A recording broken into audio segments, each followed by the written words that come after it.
Imagine a team of doctors in an emergency, a disaster somewhere. They want to help everyone, but they don't have enough resources. So they triage. They prioritise who they're going to help.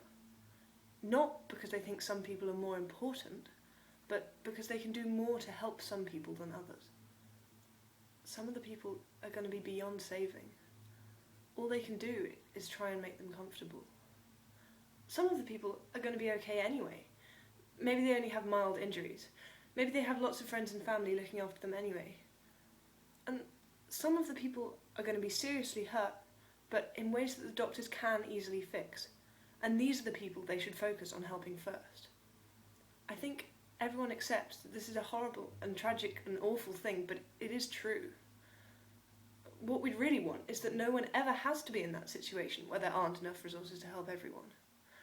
But if it does happen, the right thing to do is to try and help as many people as possible.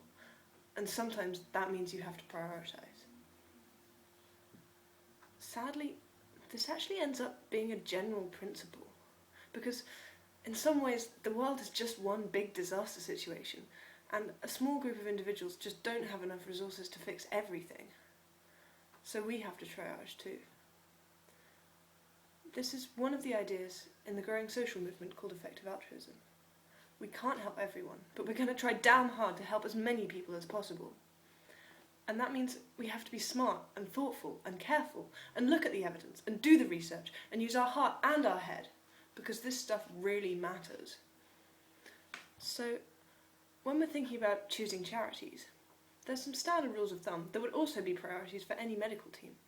It should be well run and efficient, and it should collect and share data on what it does, and be trying to improve as much as possible. Like doctors, we're going to prioritise helping people who are really badly off, but who we can actually help lots. So we should look for charities that help the poorest people who have the least resources going to them anyway. But we should also make sure that they're tackling problems that are actually easy to solve, not pouring resources into something that's really hard to do anything about.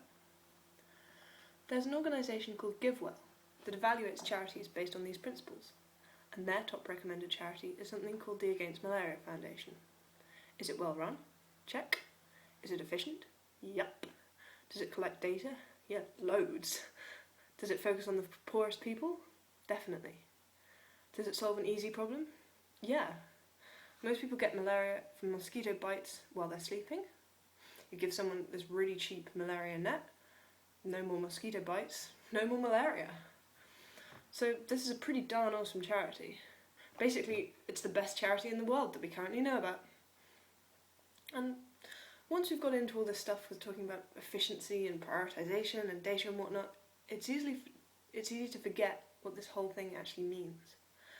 And what it actually means is, if this charity gets more donations, it will give malaria nets to more people. And somewhere, a child who would have died from malaria will never even get the disease in the first place.